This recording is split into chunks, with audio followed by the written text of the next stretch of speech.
Voltamos aqui com mais um episódio dessa série fantástica cobrindo os quadrinhos da história do Scar. E tá ficando cada vez melhor, hein? Dessa vez a gente vai ver qual foi o primeiro crime que o Scar cometeu, pelo menos que a gente sabe até agora, dentro desse universo. E não foi o de matar o Mufasa. O de matar o Mufasa foi depois do que vai acontecer aqui nesse episódio. E eu confesso que eu não imaginava que isso iria ocorrer nesse quadrinho. Na verdade, eu fiquei até chocado. Vamos conferir então, cara, porque me surpreendeu de uma maneira positivíssima esse novo capítulo. Vamos pro capítulo 4 então. Vai!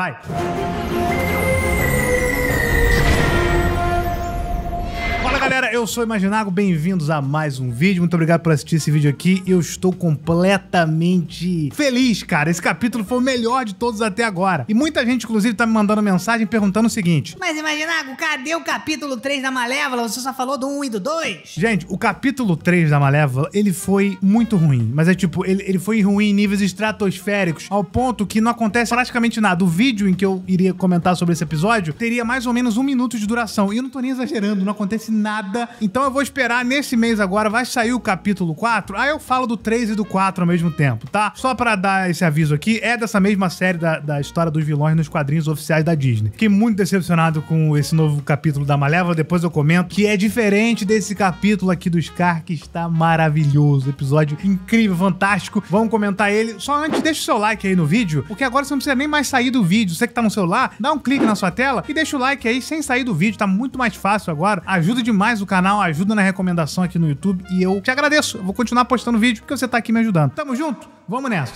Bom, no capítulo passado, o Scar disse que ele tinha um plano, né? Terminou com ele falando que tinha um plano pra levar comida pras hienas e conquistar a confiança da rainha delas. E ele usaria os Azul de alguma forma pra isso. Os outros 3 capítulos, obviamente, estão no link na descrição, já tem playlist aqui no canal certinho. Você clica e vê se você tá chegando aqui de paraquedas. Só que nesse novo capítulo aqui, a gente começa com uma visão do futuro. Ou seja, ele tá mostrando um pedaço de como que foi o reinado do Scar nas Terras do Reino, já depois que ele deu o golpe, depois que o Mufasa tava morto. E aqui tem uma coisa muito boa, porque até o momento a gente tá meio que esperando a grande promessa dessa HQ, que é como que vai ser o reinado do Scar. A história em quadrinhos promete mostrar o que ele fez, o que aconteceu, quais foram as desavenças que ocorreram ali durante o reinado dele, que a gente não sabe no filme. O filme não mostra absolutamente nada sobre o reinado do Scar, quase nada. Só que até o momento a gente só viu os bastidores do Scar tramando o golpe que ele vai dar no Mufasa. A gente não viu ainda o reinado dele. Começou a acontecer agora. Tem uma audiência sendo intermediada pelo Rafiki ali, né? Ele diz que os Suricatos do Norte pediram pra falar com o Scar e ele, claro, né, tá com uma cara de má vontade gigante, mas tem que cumprir ali, teoricamente, seu dever. Suricatos do Norte é uma referência a Rei Leão 3. Você lembra lá de Rei Leão 3, que apesar do filme ser todo focado em comédia, ele conta um começo ali da história do Timão e da família dele, que são os Suricatos do Norte. Inclusive, mostra lá uma coisa que é importante, que é, eles tinham uma treta com as hienas.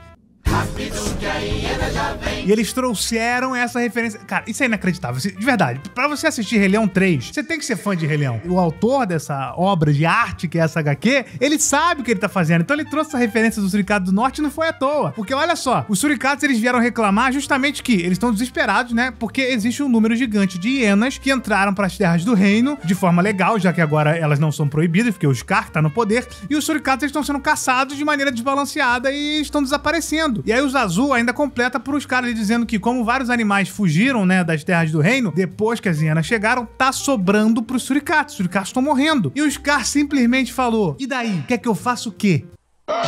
Os Azul se perguntou, falou, o que será que o Mufasa faria numas horas dessa, né? E você sabe que o Scar, obviamente, fica possuído de raiva. Só que ele é impedido pelo Rafiki de, talvez, matar até os Azul, que aponta seu cajado pra ele, dizendo que os seus súditos precisam da sua ajuda, já que ele agora é o rei, pô, tem que resolver essa treta. E o Scar fala que ele não tem que resolver todos os problemas das criaturas patéticas que existem nessas terras. E o Suricato peita ele, tá? Falando que ele criou esse problema, ele deixou as hienas entrarem e que o Mufasa mantinha os Suricatos seguros. E aí não tem jeito. Falou do Mufasa perto do Scar, né? Quando ele é rei, ele tem uma insegurança gigante. Então ele fica irritado, fala que vai arrancar a língua do Suricato, levanta a mão pra ele. Se não fosse o Rafiki nesse momento lançando uma feitiçaria da braba ali, ele assopra um pó na cara dele e os caras acabam desmaiando. Ele apaga o rei. Feitiçaria.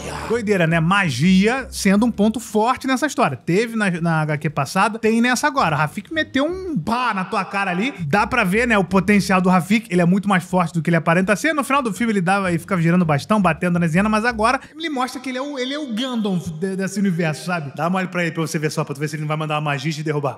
O Scar, depois que ele é apagado pelo Rafiki, ele acorda nas Terras do Reino, só que as Terras do Reino naquele momento, né, naqueles moldes que ele deixou nos seus últimos dias, toda seca, toda cinzenta, ele meio que avança no tempo. Ele questiona o Rafiki dizendo que ele sabe que ele foi feitiçado, ele reconhece um feitiço quando ele vê um, e o Rafiki diz pra ele algo interessante, ele fala, é óbvio que você sabe reconhecer um feitiço porque você foi ensinado pelo melhor, no caso eu mesmo, mas mesmo assim tudo isso aqui faz parte de um sonho, você tá sonhando, Scar. Uma coisa importante aqui, tá? O Rafiki, ele fala isso pra ele, e isso pra mim é ouro dessa HQ, que é a relação do Scar com o Rafiki, que em nenhum momento do primeiro filme foi explorada. E aqui a gente vê o Rafiki com o Scar o tempo inteiro, eles estão ali conversando, eles têm um passado. O Rafiki foi praticamente o avô do Mufasa e do Scar. Ele criou os dois ali quando o Ahad e a Rainha Uru não estavam presentes. Então ele tem uma relação fortíssima com ele. Essa HQ me empolga por isso, porque ela tá acrescentando detalhes relevantes, cara. Eu, que sou Imaginago, né, que criei vários conteúdos sobre Rei Leão, nunca parei pra me perguntar, tipo, nossa, como falta uma relação entre o Scar e o Mufasa? É sempre o Rafiki e o Mufasa. Que legal que ele tá mostrando isso aqui. Que expansão de universo incrível. Que aula de expansão de universo. Será que, por exemplo, o Scar reconhece magia porque, né, ele foi o líder da Guarda do Leão, então ele já lidou com magia na sua adolescência, até ele perder essa marca e tudo mais. E assim como o Rafiki ensinou o Kion na série A Guarda do Leão a usar os seus poderes, será que não foi ele também que ensinou o Scar a usar os seus poderes na época? Isso também foi ignorado na Guarda do Leão. Será que ele tá considerando a Guarda do Leão aqui, cara? Esse autor não me engana, não. Mas como o Rafiki diz, isso ali tudo é apenas um sonho do Scar. Na verdade, né, tudo tava dentro da cabeça dele. Chega um ponto, inclusive, que ele diz que é melhor mudar o passado se ele quiser melhorar o futuro, né? E aquele futuro ali realmente é aquele, né, que a gente sabe que acontece nessa história. Então, apesar de ser um sonho, isso teoricamente aconteceu. Dá pra interpretar aqui que realmente no futuro o Rafiki teve que apagar o Scar no momento de raiva porque ele ia matar um suricato que tava reclamando das hienas, né? Então acho que a gente só viu cenas do futuro. Não quer dizer que isso aí é uma ilusão, não, porque as Terras do Reino realmente vão apodrecer. A gente viu coisas que estão no futuro. Acho que o Scar tá tendo uma visão do futuro. O Scar então é acordado pela Chainz, ela tá gritando ali, né? Ela diz que o Banzai e o Ed já estão executando o plano do Scar. Teve um gap, né? Teve um salto temporal que a gente não viu do Scar planejando tudo. Lembrando que o Scar precisa, no momento, pelo que a gente sabe da HQ anterior aqui, ele tem que levar comida para as hienas, o suficiente pra Rainha das Hienas entender que ele é um cara confiável, e aí ela vai emprestar o exército das hienas pra ele, dar o golpe no Mufasa e fazer toda a questão que a gente já sabe. E o plano entra em execução. O legal é que a HQ não mostra qual é o plano, a gente vai descobrindo o plano conforme ele vai entrando em execução. Enquanto o Zazu tá patrulhando ali as Terras do Reino, Banzai e o Ed surgem pra atacá-lo, claro, a mando do Scar, né? O Zazu, ele fica sem entender nada, ele foge desesperado dele, ele fica mandando eles pararem, principalmente porque o Ed, essa cena é muito engraçada, ele exagera na dose. O plano era botar medo no Zazu, mas o Ed tava praticamente, verdadeiramente empenhado em caçá-lo, realmente. Essa parte é muito engraçada, cara. O Banzai desesperado tentando impedir o Ed de matar o Zazu de verdade. E o Banzai fala, o Ed, tá maluco? Pô, o plano é só espantar o cara, mas o Ed é um imbecil. Ele simplesmente falou, vou comer o Zazu. E a partir daí que o negócio começa a ficar muito bom, porque o Zazu, ele vai correndo, ele consegue voar, fugir das hienas, e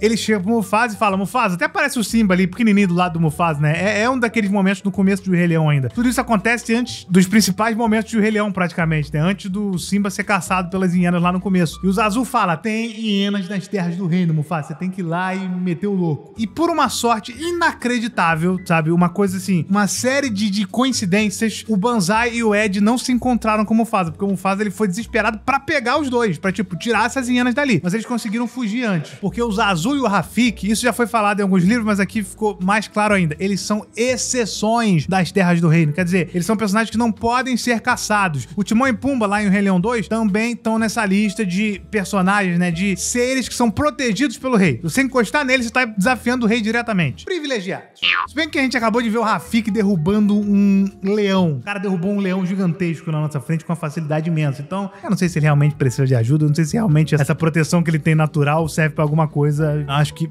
ninguém conseguiria caçar o Rafiki. Mas, como eu falei, o Mufasa ficou irritadíssimo, ele tava com a cara de irritado, ele vai pra cima lá pra espantar as hienas, mas, né, por sorte ele não conseguiu encontrar elas, mas ele acabou se distraindo. E enquanto tá todo mundo das Terras do Reino focado no ataque ali aos Zazu, naquelas hienas que estão desaparecidas, o Scar, junto com a Chainz, fizeram os gnus saírem em direção, né, em disparada ao lugar onde as hienas estavam esperando pra poder se alimentar. Então foi basicamente uma corrida de comida ali pra eles. A rainha, inclusive, dá parabéns ao Scar, né? Ela fala que realmente realmente ele é de confiança. E até que ele não é tão ruim quanto ela imaginava. E aí que tem esse momento maravilhoso que o Scar olha pra ela quando ela fala isso e responde: "Oh não, minha querida, eu sou pior do que você imaginava." E o Scar empurra a rainha do penhasco a sangue frio em um momento chocante e inacreditável. Eu não tava esperando por isso. Isso realmente, eu fiquei chocado, principalmente com a cena que a gente vai ver depois, mas falei, mano, o Scar tentou assassinar a rainha. E a gente tá nesse momento da história agora que, tipo, as origens dos vilões, o vilão tem que ser, na verdade, a vítima. Ele tem que ser do bem. Ele, na verdade, não era tão mal. Não, o Scar é maligno aqui, cara. Ele faz maldades, ele chama criaturas de seres patéticos, seres inferiores. Ele é o Scar. E eu acho que é isso que eu mais queria. Eu queria ver vilões sendo vilões, mesmo que a história fosse focada neles. O Scar é o mesmo Scar de sempre. A gente só tá vendo os bastidores de como que ele fez as atrocidades do primeiro filme. E essa cena só melhora porque logo em seguida o Banzai e o Ed chegam, né? E o Scar, ele meio que toma um susto, fazendo o Banzai perguntar por que ele tá olhando pra eles com essa cara. E o Scar simplesmente tava surpreso porque viu o Banzai e o Ed vivos. Ele tinha certeza de que o Mufasa iria matar os dois. Isso é muito bom, cara. Isso deixa claro que o plano do Scar era muito simples. Ele ia sacrificar o Banzai e o Ed em prol do plano dele. Ele ia sacrificar assim, sabe? Tipo, a sangue frio, ia mandar 2 hienas pra morrer, porque o Mufasa iria matar os dois. Porque eles violaram a regra de não poder encostar no Zazu ou no Rafiki. No caso, tentaram caçar os Zazu. Isso é proibido. Então é mais uma vez isso que eu tô falando. O Scar em nenhum momento é mostrado como uma vítima de alguma coisa. Pelo contrário, todo mundo fala, Scar, você tá exagerando. Para com isso. Ele é completamente maluco. Ele é completamente psicopata. Ele ia se livrar de 2 hienas, tirar a vida delas como se não fosse nada. Óbvio, pra alguém que matou o irmão, isso é comum. Isso é ok. E lá tá a rainha, caída no chão. Essa cena é bem chocante, na verdade, nas pernas dela quebradas ali, meio que sangue no chão. Ela grita pro Scar dizendo que, apesar dele ter feito isso, metade das hienas ainda estão com ela. E o Scar diz pra ela parar de passar vergonha e desistir logo. Mas a rainha não aceita e diz que tá em maior número, manda aquele discurso. E é nesse momento que chega um exército de abutres lá no fundo, vindo em direção às hienas. Eles estão seguindo o plano que o Scar passou pra eles e eles estão atacando as hienas aos montes, cara. Inclusive, até umas hienas que gostaram do fato do Scar ter trazido ali os gnus se juntaram a ele na luta, né, do lado dele pra enfrentar a rainha e as hienas que ainda estavam do lado dela. No final, a rainha acaba fugindo, dá pra ver ela fugindo bem no fundo lá, as hienas também fugindo. E os abutres perguntam pro Scar se eles fizeram direitinho, se eles seguiram o plano e se eles teriam, é claro, né, a sua parte lá, né, de comida quando o reinado deles chegasse. E agora, com as hienas alimentadas e fiéis ao seu novo rei, Scar as lidera dizendo que os dias do príncipe, no caso Simba, estão contados. E ele jura pelas estrelas que a pedra do reino será dele. E acaba esse capítulo. Esse final é incrível, sabe? Você vê como que o Scar conquistou as hienas, né? Claro que assim, a gente vê no filme, o filme é autossuficiente. A gente sabe como que ele consegue enganar as hienas, mas como que ele entrou ali? Como que ele foi introduzido naquele universo? Como que ele tinha passe livre no cemitério dos elefantes, sendo que era uma área que não tinha lei, que era proibido e que as hienas podiam caçar qualquer um que entrasse ali? Isso explicou. Ele conquistou matando a rainha das hienas, cara. Nossa, é